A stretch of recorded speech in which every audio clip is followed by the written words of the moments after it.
Welcome back, everyone, to the deep dive. Today we're bringing you a deep dive into a conversation that really blew up online. We're diving into this clip from a YouTube interview, and it touches on dating, relationships, and how money plays into all of Oh, yeah. This is definitely one of those topics that everyone has an opinion on. But this interview really brings up some interesting questions about, what we value in a partner. Exactly. So the interview is from a show hosted by Kevin Samuels, a YouTube personality, and he gives advice, commentary, mainly focused on Black men and women and dating.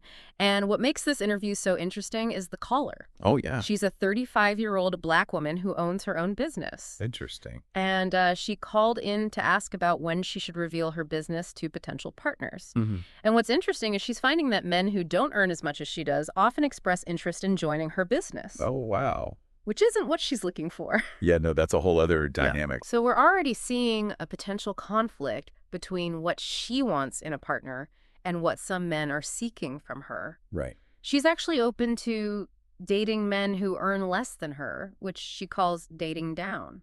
Now, that term itself, dating down, is really loaded, isn't it? It implies that income is a major factor in how we rank potential partners. Yeah, for sure. It definitely suggests a hierarchy. And it gets even more interesting because she mentions that she's looking for a high-value man. Mhm. And to her, that means someone who is making six figures or more. So she's successful, owns her own business, and is open to dating down, but still has this income requirement. Right. It makes you wonder what's driving this desire for a high-earning partner. That's exactly what Kevin Samuels picks up on in the interview. He challenges her, asks her why, if she's so successful and knows what she wants, she isn't attracting these men who meet her criteria. So he implies that maybe she doesn't truly know what she wants and that this focus on income alone might be superficial. Right. And this is where the interview starts to get really intense. Oh, yeah, he doesn't hold back. So she pushes back a little bit, Mm-hmm. explains, she's been focusing on her business, not actively trying to meet men who fit this certain income level. Okay. But Samuels doesn't let up. Yeah. He argues that she's clearly been putting herself out there enough to attract men she doesn't want. Right. And he uses this as an opportunity to kind of criticize a larger pattern that he sees in some Black women not approaching relationships with Black men in the right way. And this is a theme that comes up in a lot of his videos. It's one of the reasons why this interview went viral. Mm-hmm. His commentary about race and gender dynamics really tends to get people talking, Yeah, to say the least. absolutely. So we've got this successful woman, but Samuels is pushing her to examine why she isn't finding what she's looking for. He digs deeper into what she means when she says a man she can respect and admire. Mm. He asks her if she wants to be married and have more children. Yeah. She says she does want to get married, and she already has a 13-year-old son. And this is where the conversation takes a very sharp turn. It's almost like that one piece of information, having a teenage son, completely changes the dynamic of their discussion. It really does. Yeah. Wow. So Samuels claims a man who earns the kind of money she's seeking, someone in that top 10%, isn't likely to be interested in someone with her profile at this point in her life. Wow. He focuses on her age, her son, the fact that the father's not involved, and he doesn't really sugarcoat it. He tells her that based on what she's described, her looks, her age, and her son, she's average at best. That's a harsh assessment. And you can tell that it catches her off guard. She tries to defend herself, says she has a lot to offer, especially when it comes to supporting a partner's business goals. And this is where their value systems really clash. She's emphasizing ambition and financial success. Samuels is saying age and having a child matter more, especially to the type of man that she's after. Do you think he's right about that? Well, he's essentially saying those high-value men have options and they're not usually looking for someone in her situation. He encourages her to be realistic about her expectations. It's like he's flipping the script on her. Instead of focusing on what she wants, he's asking her to think about what she brings to the table. He even asks her point blank, what value can you bring to a man? A bold question for sure. Yeah. It forces her to look beyond what she wants from a man and consider what she offers in a relationship. Right. This is where that idea of self-awareness and honesty from our outline really comes into play. What do you think she offers? Well, she mentions her business skills, her passion for gardening and self-improvement, but Samuels isn't impressed. He says those things don't really hold a lot of value for the average man. What stands out to you so far?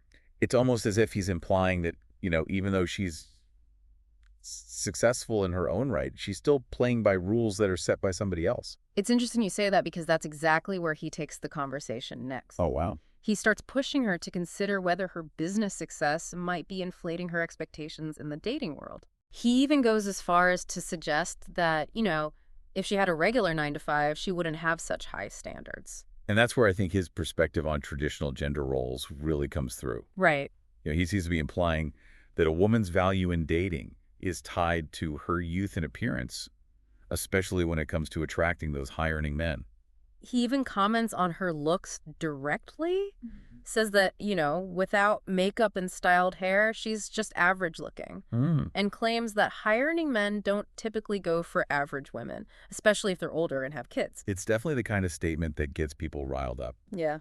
Some people might say he's just being brutally honest about how the dating world works. Right. Others might say that he's reinforcing harmful stereotypes. Sure. It's a sensitive topic. No doubt about it. But it's hard to deny this is a conversation that's happening in society whether we like it or not. Right. It makes you think about those underlying norms and expectations that drive these discussions. What's really striking is how Samuels keeps bringing the conversation back to comparisons.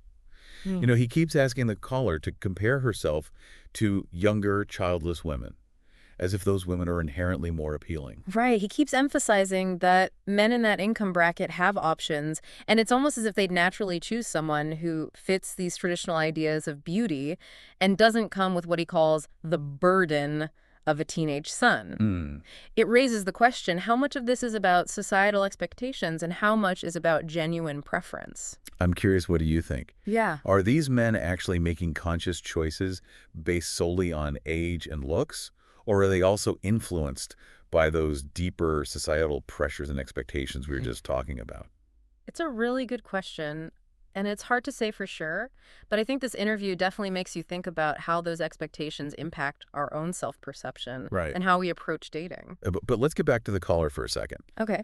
How does she respond to these pretty blunt assessments from Samuels? Yeah. Does she push back at all? Well, she tries to counter his points by saying that her body isn't average. Okay. But Samuel shuts that down pretty quickly. He basically says that, if she were truly confident in her looks, she wouldn't need to enhance them with makeup and hairstyling. So he's suggesting that her efforts to look her best are actually proof that even she sees herself as less than perfect. Right. It really reinforces his whole argument about men being primarily driven by looks. And that's where you see this tension between how she sees herself and how Samuels is portraying her. Yeah. She thinks she has a lot to offer. He's saying she's average and doesn't really have what it takes to attract a high-earning man. It's like they're speaking two different languages, each of them focused on a different set of values and priorities. That's a great way to put it. And it leads to so much miscommunication and frustration. Yeah. And that disconnect becomes even more obvious when Samuel suggests that she needs therapy. Oh, wow. To deal with what he calls her unrealistic expectations. So he's framing her desire for a high-earning partner as some form of denial, as if she can't accept her own limitations, at least according to him. It's that classic tough love approach. Some people might find it helpful, others not so much. Right. But one thing's for sure, Samuels believes he's delivering a dose of reality. It's interesting, though, because even though she's successful on her own, she seems to internalize some of what he's saying. Yeah. She even admits that, her love life is not that good, which could be seen as supporting his point about her not attracting the kind of men that she wants. Do you think she's starting to believe him, or is it more about her questioning her own choices and wondering if maybe she's been aiming too high? It's hard to say for sure, but there's definitely a power dynamic at play here. Right. Samuels, as the host and the expert, holds a certain authority. Oh, for sure. His words carry weight, especially for someone who called in for advice. Right. It might be tough for her to challenge his views, even if she disagrees. Yeah. She's in a very vulnerable position. Absolutely. It's that feeling of wanting to defend yourself while also wanting to accept guidance, even if it's not delivered in the most supportive way. This whole interview really shines a light on how complicated dating and relationships can be. Oh, yeah. Especially when you factor in money, societal expectations, personal values like we've been talking about. And this is just the tip of the iceberg. As we head into the final part of this interview, we'll see how this clash of perspectives plays out. Yeah. Will they find some common ground, or will they just end up even more entrenched in their own views? So we're back, and the tension is pretty thick between the caller and Kevin Samuels at this point. Yeah. She's trying to reconcile this desire for a high-value man with everything that Samuels has been saying about her dating market value. It's like she's trying to bridge the gap, Mm. between her own aspirations and what he's presenting as the reality of the dating world. She even starts talking about how she's working on self-improvement, trying to kind of, increase her appeal to the type of men that she's looking for. But Samuels isn't buying it. Right. He acknowledges that, yeah, self-improvement is great, but he argues that it might not be enough to overcome these fundamental limitations. He keeps hammering home that idea that she can't change the dynamics of the dating market Right. or the preferences of the men that she wants to attract. It's like he's saying, you can work on yourself all you want, but these men are still going to choose based on what they prioritize. And what are those priorities according to Samuels? Right. Visual appeal, youth, no baggage, Yeah. like having a teenage son. Yeah. He's sticking to that traditional view of what men find attractive. It's a pretty bleak outlook, honestly. He's basically saying that men in this income bracket are going to go for the younger, childless woman who fits a certain mold, regardless of her other qualities. And it's interesting because he's grounding this view in evolutionary psychology. Okay. This idea that men are wired to seek out partners who represent fertility and Right. require less parental investment. It's a controversial perspective, but it does reflect a certain way of thinking about dating and attraction. It makes you think about how traditional gender roles and these societal pressures impact women's experiences in the dating world. Right. It's not that, everyone believes this wholeheartedly, but those ideas are out there, Right. and they can make women feel like they need to conform to a certain standard to be considered desirable. It's important to remember, though, that Samuels is presenting his own interpretation of how things work. It's not necessarily the objective truth. Absolutely. There are plenty of people who don't prioritize youth and looks above all else. Right. A lot of people are looking for emotional connection, shared values, mutual respect. And the caller seems to be one of those people, at least to some extent. Mm-hmm. Even with all of Samuel's talk about her needing to attract any man, she keeps coming back to this desire for a partner who matches her drive and ambition. She even talks about wanting to submit to a man, but only if she feels he's worthy of it. It's like she's looking for that traditional dynamic where the man is the leader, Yeah. but he has to meet her standards of success. It's an interesting contradiction. She's trying to balance these traditional expectations with her own desire for a partner who's equally successful and driven. It's like she's caught in this push and pull Right. between what society tells her she should want Yeah. and what she actually desires in a partner. And that struggle, I think, is something a lot of women can relate to. Oh, for sure. We're bombarded with these messages about what it means to be a successful and desirable woman, and sometimes those messages conflict with our own personal values and goals. Definitely. It's about finding that balance between staying true to yourself and navigating the realities of the dating world. So where does the interview leave off? Does the caller get any resolution? Well, Samuels ends by recommending that she book a private session with him. Okay. If she wants more personalized advice, he says a public forum isn't the best place to get into the specifics of her situation. He basically acknowledges that it's complicated, even if he doesn't really back down from his earlier assessments. And even though he reiterates his average at best comment, he does call her a sweet woman and says she just needs some guidance.